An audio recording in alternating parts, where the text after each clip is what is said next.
So I was over here chatting with myself, y'all, because I had posted how I only live a soft life.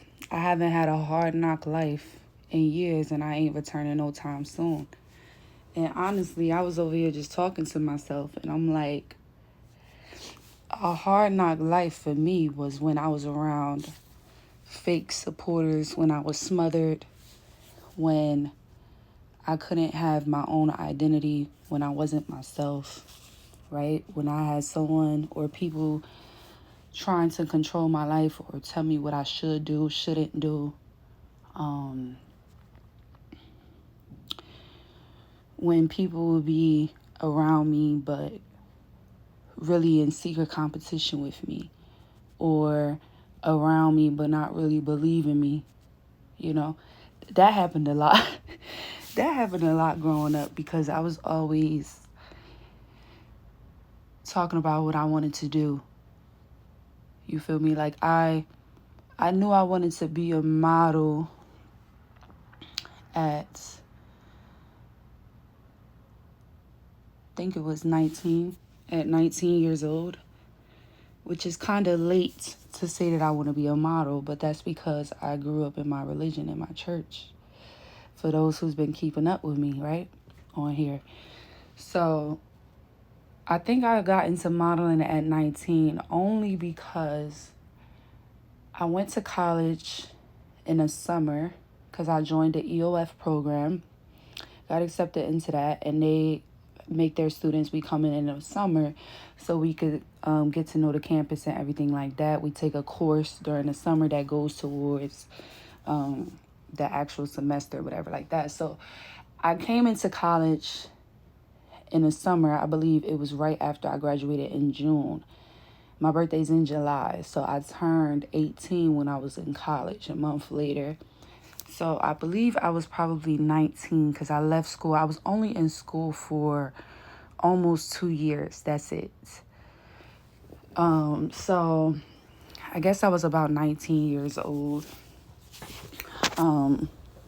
Or I might have been 18 when I did my first photo shoot, but it might have been 19 where I did like my first kind of photo shoot.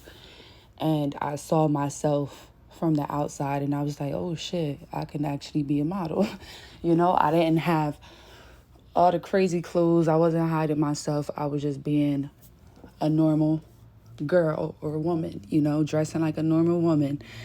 And I was actually able to see myself and I looked, like a pretty, beautiful woman. I was like, oh shit, I do look like a model. And that's when I recognized myself for the first time. And I was like, okay, well, if I want to be a model, I got to look it up and figure out the real thing and how to do it real. So when I used to tell people about this, when I turned, 19, yeah, when I used to tell people about what I wanted to be, people didn't think that I was that serious. They did not think that I was that serious. I remember my mom just telling me like I needed to leave out of the house because I had came back home.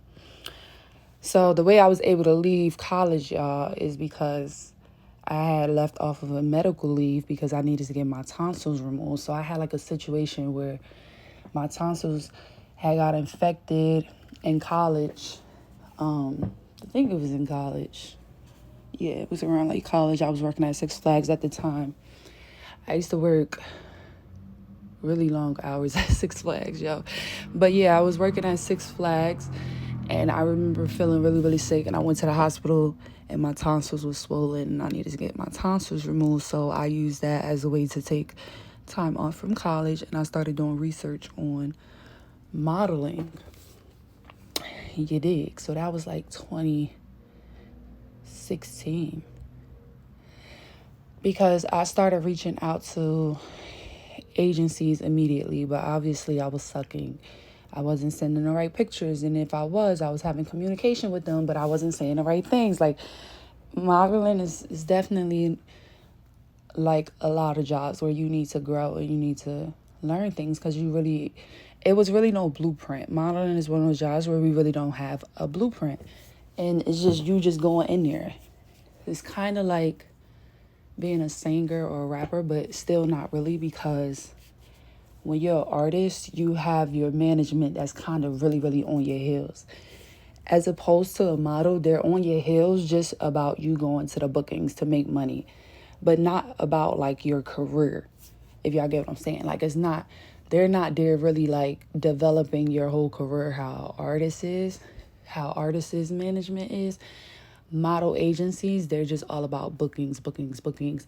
And it's up to you to make a career or make a life out of your job, the bookings that you do. And you just create that life, you live that life or whatever like that. So it's not really a blueprint. It's more harder to understand modeling. So yeah, I guess that's why people didn't understand what I was saying when I said that I wanted to be it. You know, I do believe some people didn't understand what I really wanted to do. And then I feel like some people understood exactly what I wanted to do, but they just didn't believe me, or they just didn't think that I can do it. And not even that it was me specifically. I feel like some of them, they just never seen it done, so they just feel like it was impossible. So I'm gonna take me out of it. So it's not even like I couldn't excuse me. It's not even that like I couldn't do it, y'all. It's just that when people never seen something happen and they don't have a magical mind or imaginary mind or God in their mind, okay? People need to understand that God is your imaginary friend, okay? So if they don't have that imaginary person in their mind or whatever like that, then they may not be able to understand these things. They may not be able to understand any good thing or any big thing. You know, their mind may not be that big. It's only a dream for them, but they don't understand that dreams can actually turn into day-to-day goals, and then they can actually turn to your reality. You feel me? But people just keep dreams as dreams. And when you tell someone about your dreams that you want to turn into real life goals and make it your reality, what do? They keep it as a dream. When they're talking to you, they're looking at it as a dream. When you're like, yeah, I want to do this. Yeah, that would be fire. Yeah, of course. Wow, imagine if someone did that. I remember telling people about what the fuck I do, and they would start talking about someone else that do what I do, but literally on a whole lower level than me. And I'm like, did you not just understand what I just said that I did? Like, I could be sharing to someone a booking or a job that I did with a big client, and they will bring up someone else that never been in no stores, no websites, no Instagram, no socials, you know, just like really, they're not even modeling on that type of scale. You know, they're not a professional model. And I'll be looking at them and it just tells me everything I need to know right then and there. But people will literally keep what you're saying as a dream when you can be telling them right to their face, like, no, this is reality. Like, this is what I'm doing. Like, this is real. Like, this is what I want to do for my life. And I know those that's listening to me, your life is not going to be the same as my life, okay? It's not, you probably do not have the same career as me. You know, modeling probably was not your thing that you knew you wanted to do, and you know, planned it out to do this and da-da-da-da, and no, that's not it for you probably. But so just apply what you wanted to do or something that you accomplished in my steps, you know, how I'm talking about myself, just to try to make it relatable to you. Or maybe don't, you know, you don't have to, shit. But yeah, so I remember after coming home from school, my mom, she was just beasting for me to get out the house or whatever. And so I ended up having to get a job. And I had found this job. It was in a fulfillment center at Dow Jones. So, but I was working for HarperCollins publisher. So that was a cool job. The boss was cool. It was really cool, but I brought a lot of attention because I was this young girl working there. How old was I? I was 19. Yeah, I had to have been like 19 or 20. I don't know why I keep saying 19, 20, 19, 20, child. Those probably my favorite numbers. But it probably really was either 19 or 20 or 20. It wasn't that far because as soon as I got out of college, that's exactly what I had to do because my mom was on my heels about moving out of her house or out of her apartments. So, God blessed me with that job at the fulfillment center. And I believe I was only there a couple of months. And then I just feel like, time was going. I was probably there 2 months, a month, 3 months, like not even that long because it was just a temp job, right? So it could have just been a month that I was there. And I remember talking to God one morning while I was walking. Mind you, y'all, the time and stuff that I had to be there was early and it was like no bus situation, I didn't have a car yet at that time. So like I was on a bus early, like 5 a.m., 4 a.m. before the sun was even out. Like when the sun was coming out when I'm literally walking down a block about to go into Dow Jones, the one in Princeton / South Brunswick. So I am like walking through fields and everything because this boy that used to work, or this man, I should say, that used to work in a cafeteria, he used to have to take the bus and stuff too, and he was from Trenton. So he had showed me this way that they used to walk or whatever through the bus. So I was doing that thing for like so many days, so many weeks or whatever. And this one specific morning, I remember the sun was coming up and I'm looking up at the sun. I'm just talking. I'm like, God, we gonna have to do something. I'm like, Lord, I need you to do something like ASAP, like today. I'm like, we need to get up out of this house. I need to get this apartment. And I already knew like what apartment building I wanted to go to because I had like family that had been there and I just feel like it was very spacious. It was big enough for me. So I was just talking to God, walking to work, having me a little talking to my imaginary friend. Y'all, I speak the truth of Christ, I lie not. That same day when I got to work, it probably was like 11 a.m. My boss called me out to like the loading dock. And, in the fulfillment center, we're like loading trucks. We're I'm packaging books and stuff like that to send it out for people to read samples and stuff. And then I got to it was just so much. I had to put the slips inside of the books and then package them. But I had like a technique. I used to be real fast with it. And then sometimes we got to pick up heavy boxes. It's a fulfillment center, okay? Somewhere I should not be, okay? I live in a soft life. You get me? That was the hard knock life. And it was a hard knock life because of my living situation. I was being fucking harassed damn near to get the fuck up out of a house.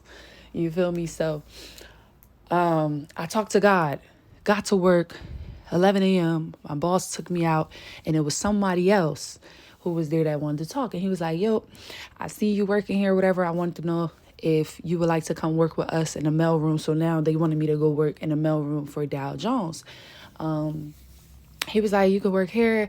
And then he had told me it was higher pay. So I think at the fulfillment center, I was getting $10, $11 an hour. And then the mailroom was like 13, I think, or something, $13, $14. So obviously I'm like, yeah, I got to take that.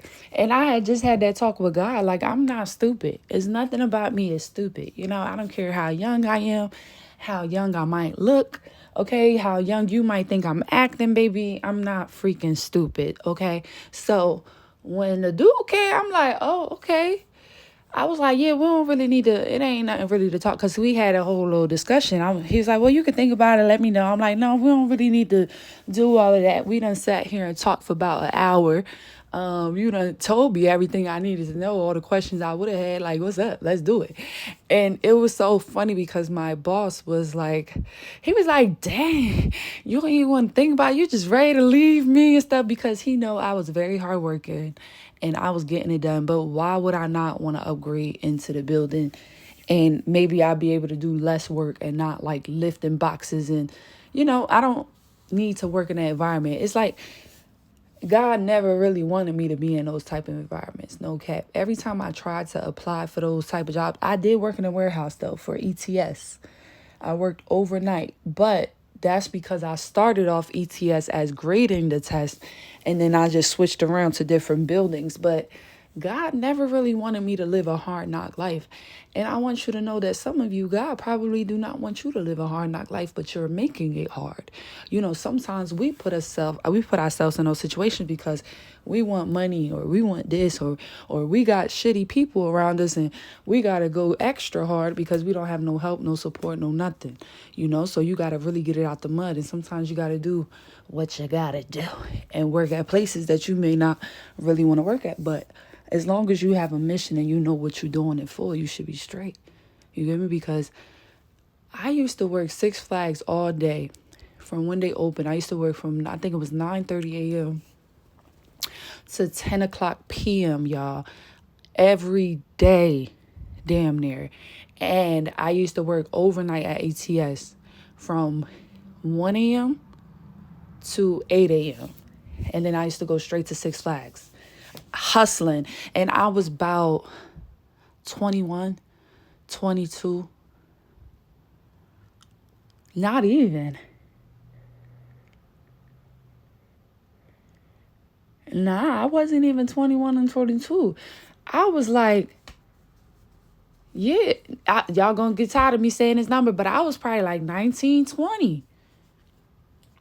Because when I worked at Dow Jones, I wasn't working at the overnight and shit. Dow Jones is like the most recent. I quit Dow Jones in 2019. So when I did that overnight, that was in the beginning. That was me really hustling because I needed to get myself together and get some money flowing, because I really had to take care of myself growing up. I had a hard knock life, you know? And it's a hard knock life because it really didn't have to be that hard. But when you have people or someone that is making shit hard intentionally for your life because they know how you're so capable of excelling, they know that this shit is easy for you. They know that you can go through life with a breeze. Okay, because you have been blessed with the fundamentals. So people like to do shit, throw shit on your path, distract you, kick you out the house, tell you to get this, steal your money, take shit from you. You know what I'm saying? Backstab you. You know, you got friends, you doing shit to you. It's just so much people will do to try to stop you. Okay? And that's the hard knock life. So if you got that going on right now, that's probably a hard knock life that you're living in right now. Okay, there's people that is silent. The silent killers. They be around you for the long run. Some people, they know how to play the waiting game. Just because your ass might not. It's some people, they know how to play the waiting game. And even if maybe you do know about the waiting game, you got people around you playing the waiting game with you. Listen, people be knowing exactly what they be doing sometimes. Exactly what they be doing. But listen, the hard knock life ain't got to be forever. Okay? Annie got a better life. Okay? Matilda got a better life. All right? And they had the hard knock lives as kids, as children. This is usually how it starts.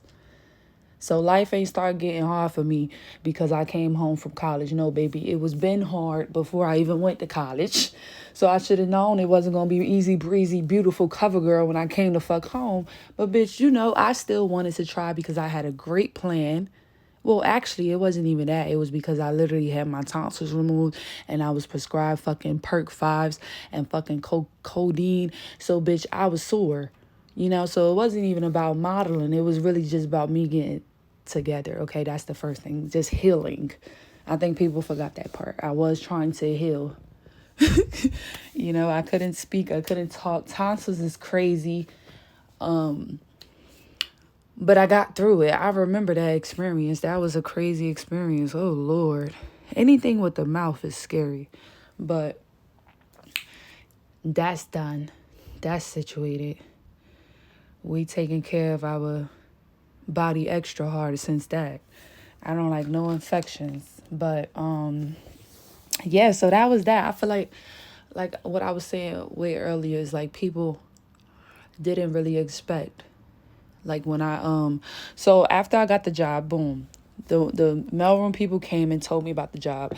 I decided to move forward, did all the paperwork, they sent it over, blah, blah, blah, blah. And then I started working with them like ASAP or whatever. I worked at the new job maybe like a month or two in, had enough money, kind of saved up so I could put a deposit down on the apartment and moved into the apartment. I had sent my mother, I think my mom and my father, I don't know, just a selfie of me in the apartment with the keys. Shocked her fucking boots.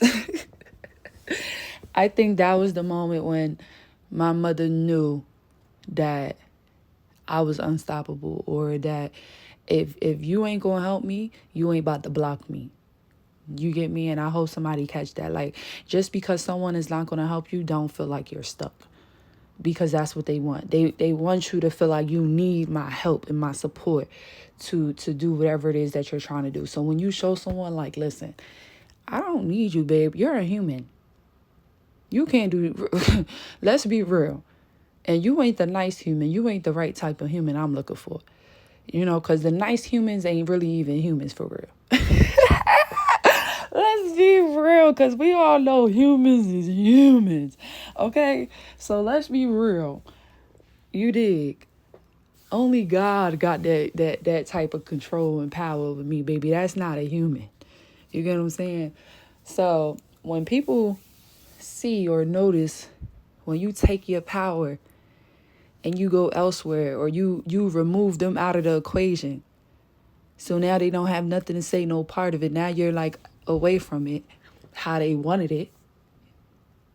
It was a shocking moment. My mom was very shocked. She was shocked because she didn't think that I was going to really do it. Like, move out of the place and actually be okay.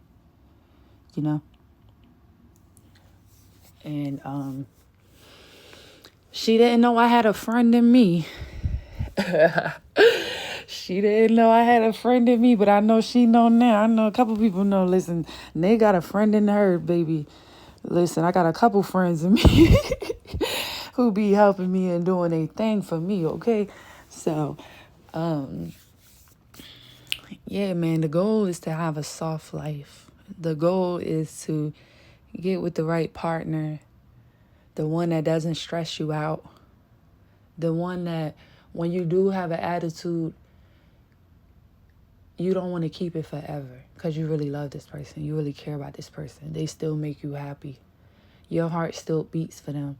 So it doesn't make you want to go cheat or talk to people or do anything to cause any disloyalty. It doesn't make you want to be petty. It doesn't make you want to have an attitude forever and ever, days and days and days and days and days. No. Get you someone that you want to talk about shit. You got some shit to get off your chest. And they're okay with that. Because one day they might have some shit to get off their chest and they want you to be okay with that. This is the type of vibes we supposed to be finding. You feel me? And then people that is very, very real life supportive. Not in secret competition. Not in secret hate. Not in secret evil eye. When you saying that you doing something or you want to do something, they're shutting it down and keeping it as a dream. You don't want someone that is just letting you stay in a delusion of a dream. You want someone that when you share your dream, they make that shit seem very obtainable. When you meet a girl like me, okay, sister to sister, sister to brother, when you meet me, if God lets you meet me, or if you ever got to know me, or maybe you will never get to know me or meet me in that level, who cares? You getting to know me right here. You are my family right here on this YouTube. You will understand that when you share a dream with me, I will make it so real, so obtainable, where by the time the conversation is over, you would know exactly how to actually catch that dream, take it, devour, okay? And really like accomplish it.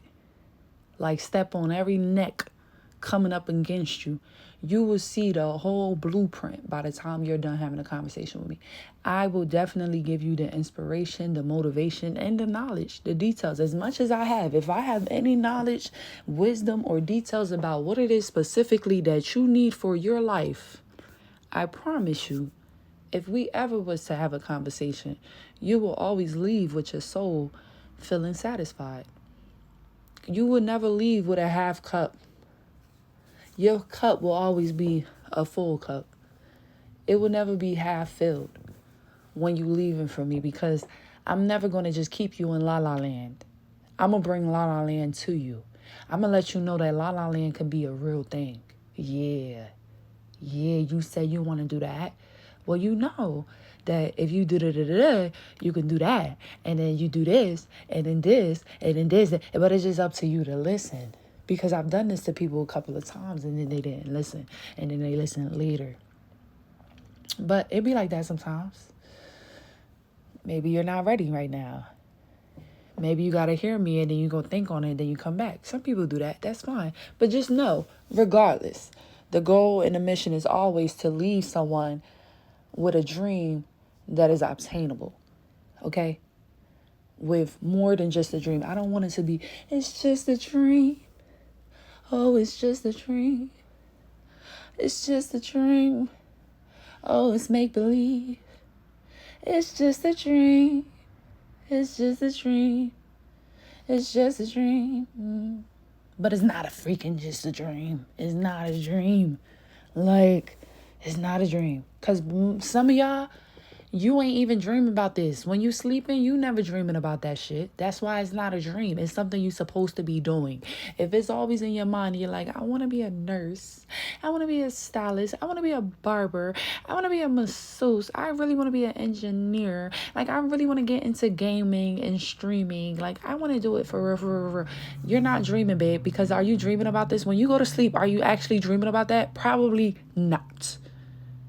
This is stuff that you're telling yourself. This is stuff that your higher self is telling you. Your higher self is whining to you and telling you what they want. You just looking at it as dreams and hopes and wishes and, in another lifetime. And your higher self is like, I want this. And I want to do this. And I want to go here. And you're not looking at it like that. I feel like some of you just now, you're like, wow. Because you probably never looked at it like that. You're not at home sleeping, dreaming about being a doctor. Some of you are, and you definitely, most definitely better be actually turning that dream into a reality if you are really sleeping and having these dreams of things that you want to do. But majority of you, you're not actually going to sleep and dreaming about what you want to do. It's just things that is in your mind and things that you tell people or things that you told people when you were younger or things that you say to yourself now, things that you're working on now, probably procrastinating here and there, or you're just working slowly. You still kind of keeping it as a dream.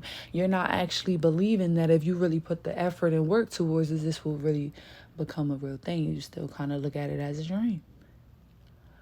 But when we look at it as, no, it's real because it's in my mind. It's real because my higher self is telling me this. Why do I keep being reminded of this? It's for a reason.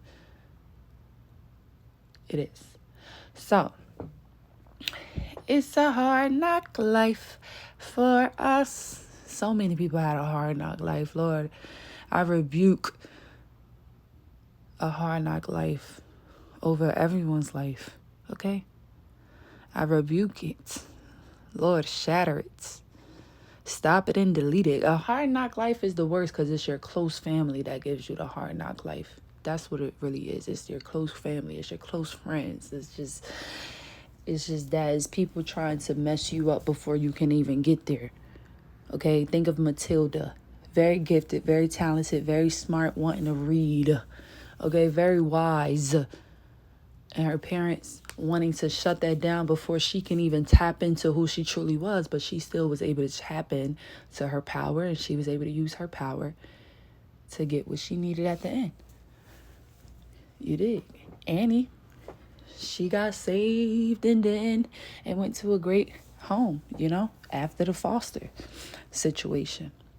So it's always a beautiful ending. But it is going to be an ending. Endings are still beautiful, though. Even if things are dying, it still is beautiful. That's still a part of life. Some things have to die for things to grow. Some things gotta die for people to know. Some things gotta die for people to grow. Some things gotta die. Okay, I'm done, y'all. I love y'all, and I'll catch you on my next video. Bye.